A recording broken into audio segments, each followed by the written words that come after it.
조합제TV 시청자 여러분 안녕하십니까. 2020년 6월 24일 6.25 70주년 기념일을 하루 앞둔 밤 9시입니다. 오늘 오전에 새벽이죠.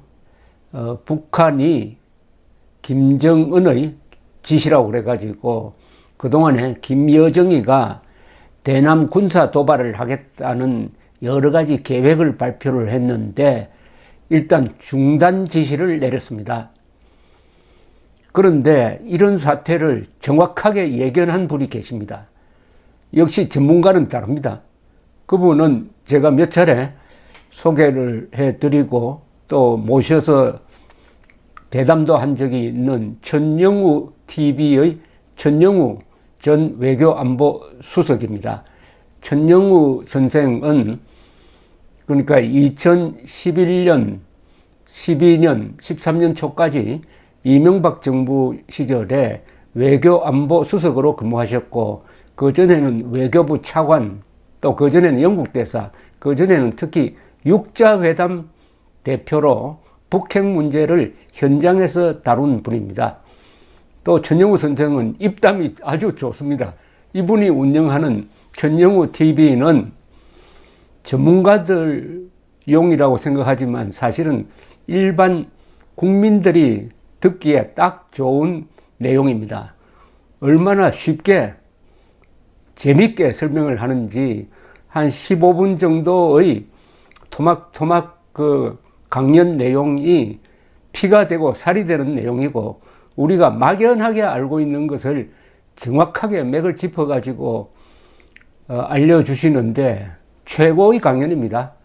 최고 전문가의 최고 강연이 유튜브를 통해서 우리가 공짜로 들을 수 있다는 것이 이게 얼마나 다행인 정도가 아니라 행복인지 모르겠습니다. 그래서 남북관계 또는 외교 문제가 대두되면은 천영우 선생은 즉시 거기에 대한 해설을 붙이는데 그렇게 정확할 수가 없습니다. 예컨대 김정은이 잘 보이지 않을 때 중태설이라고 해가지고 거의 그쪽으로 한 90% 이상 전문가들 포함해서 언론 포함해서 그쪽으로 기울었을 때도 천영우 선생은 초지일관 중태설 아니란 쪽에 서가지고 그 이유를 차분하게 설명한 것이 아주 생생한 기억에 남아 있는데 이번에도 며칠 전에 오늘 김정은이가 대남 도발을 중단시키는 이 사태를 사실은 예견을 했습니다.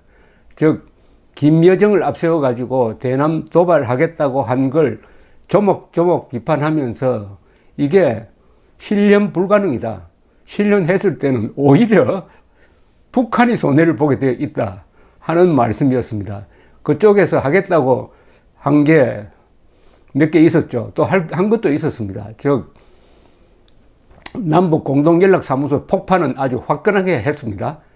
그러나 한국을 상대로 구체적으로 하겠다는 게 금강산 관광지구에 그리고 개성공단으로 군대를 재진주시키고 그 다음에 휴전선의 그 GP에 민경대를 다시 진입시킨다. 뭐 이 정도의 군사 그리고 휴전선 상에서 훈련을 강화한다. 그리고 삐라 뿌린다. 요 사이는 또 무슨 대남 확성기 방송 준비하고 있다.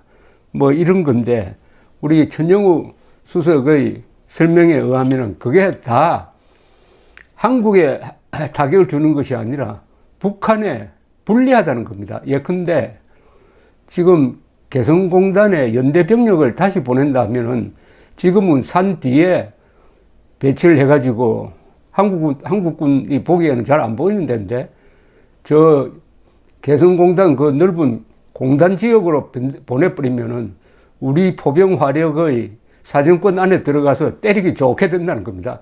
이게 우리한테 유리하지 북한에 유리한 게 아니라는 이야기였습니다. 그리고 GP에 다시 군대를 주둔시키면은 우리의 표적이 되는 거지 그게 우리한테 위협이 되지 않고 예컨대 실제 군사적 도발을 해가지고 한국군의 전사자 또는 부상자가 나면은 아무리 문재인 정권처럼 김정은에게 슬슬 기는 정권 하의 군대라도 그때는 가만히 있을 수 없고 그때 대응을 하게 되는데 대응 화력이 우리가 월등하다는 겁니다. 포병 화력도 우리가 2배나 우세하고 적의 포병 화력은 주로 이 굴 속에 있는데 그걸 끄집어내 가지고 쏜 다음에는 노출돼 버리니까 당장 우리한테 표적이 돼 가지고 박살이 나는데 우리는 현 위치에서 얼마든지 때릴 수 있고 더구나 정밀도가 훨씬 앞선다 하면서 절대 도발하지 못할 것이다. 이렇게 정리를 딱 해주는 것이었습니다. 더구나 핵을 믿고 도발을 할 텐데 핵이 있으니까 우리가 재래식 군사력으로 도발을 해도 한국이 반격을 하지 못할 것이라는 그런 계산을 할 것인데 이미 연평도 2010년 11월에 있었던 연평도 포격 때 그게 어긋났다는 겁니다. 우리 연평도를 때려가지고 해병 2사람, 민간인 2사람, 4명이 죽었지만은 해병대가 즉각 응사를 해가지고 바로 그 대안에 있는 북한 본토를 때려버렸습니다. 북한 섬을 때린 게 아니고 북한 본토를 때려가지고 사상자가 많이 났습니다. 만약 이번에도 어설프게 도발했는데 우리가 작심해가지고 막 공군기까지 동원해가지고 북한을 폭격해가지고 완전히 섬멸을 해버린다. 부분적으로 도발한 부대를 섬멸한다. 이렇게 되면은 북한의 핵 전략에도 어긋나게 된다는 겁니다. 즉 핵을 가졌지만은 재래식 군사력으로 대결을 할 때는 재래식 군사력이 강한 쪽에서 이긴다. 그러면 북한이 쓸 수 있는 것은 좋다. 그러면 우리는 핵무기 쓰겠다고 나오는 건데 북한이 핵무기를 쓴다는 것은 생존을 포기하는 게 된다. 아니 그 정도로 생존을 포기하는 결정을 하겠느냐. 그러면 핵무기를 가지고 있어도 쓰지 못하게 된다.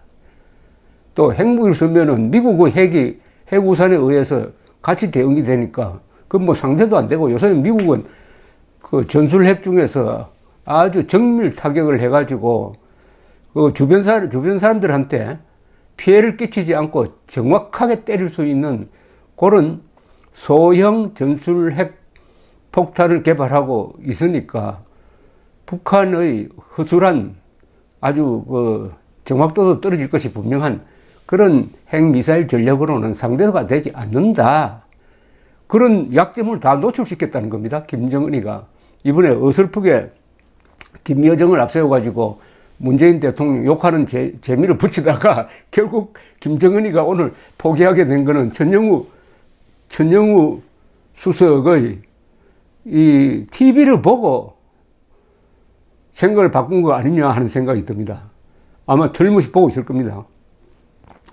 더구나 안보수석을 했던 분의 한마디는 그 경험에서 우러나는 것이기 때문에 북한이 경청하지 않을 수 없겠죠.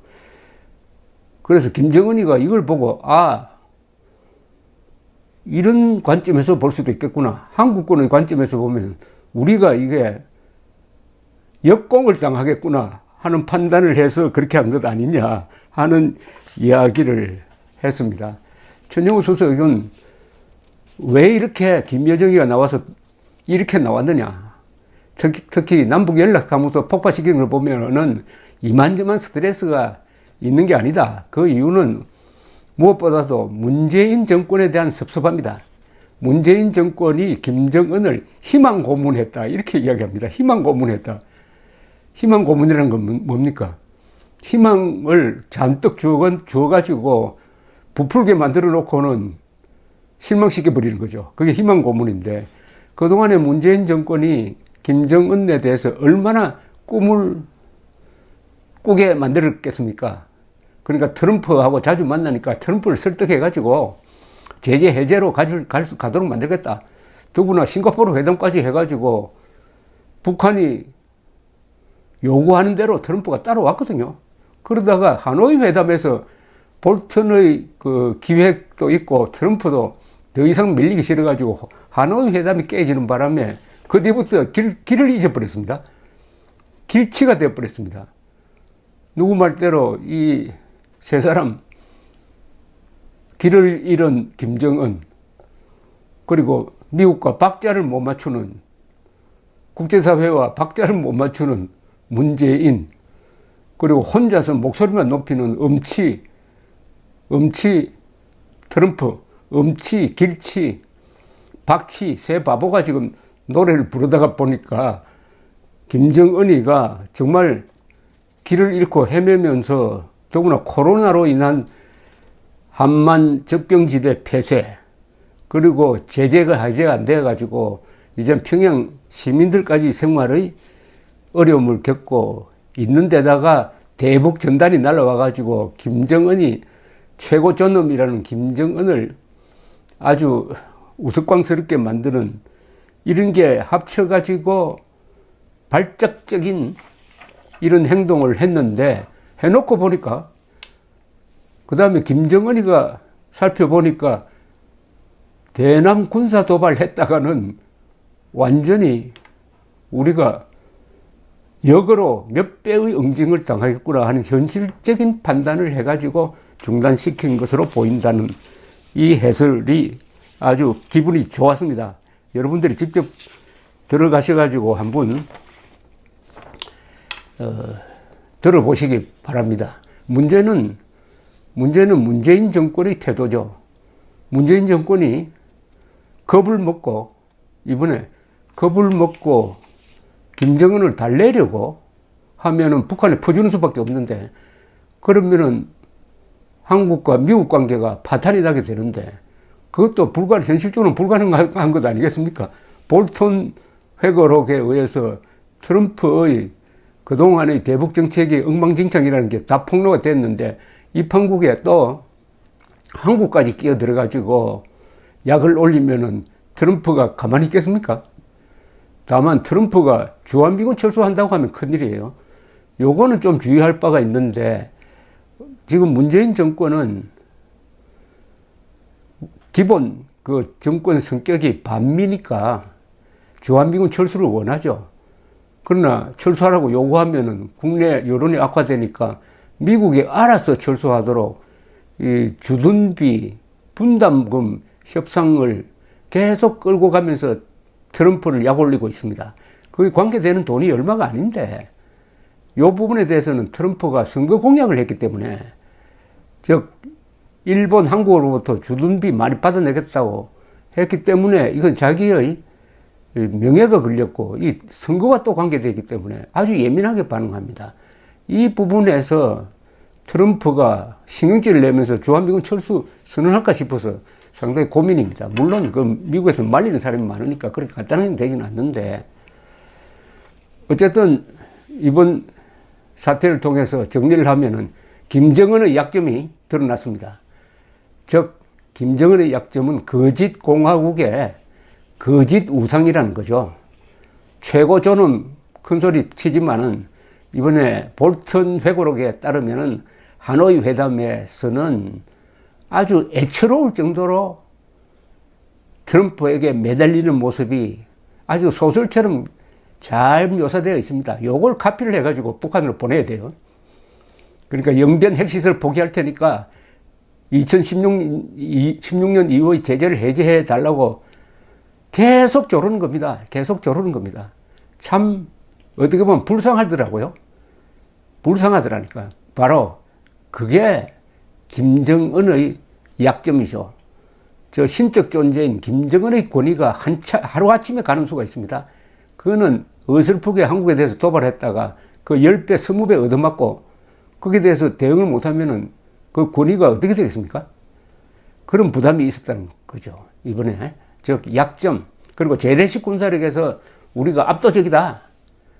따라서 재래식 군사력 부문의 도발은 하기가 힘들다. 그 다음에는 핵 전략이 과연 먹히겠느냐. 그런 상황에서 핵 전략을 쓰는 순간 북한은 끝나는데 그게 과연 공갈로서 먹히겠느냐.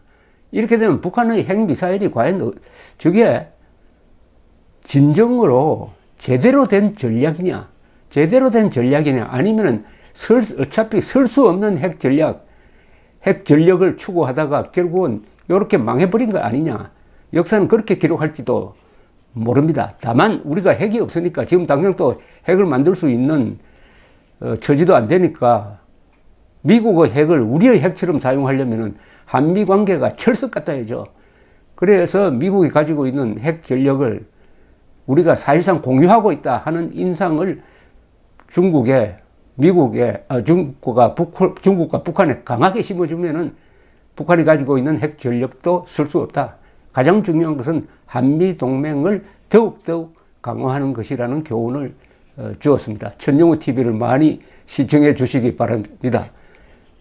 천정우 TV를 들으면요, 나중에 거기서 이론 무장을 해가지고, 논리 무장을 해가지고 어떤 자리에 가서 아주 자랑스럽게 이야기할 수가 있습니다. 특히 중국과 북한 사이의 관계에 대한 해설은 정말 재미있습니다. 감사합니다.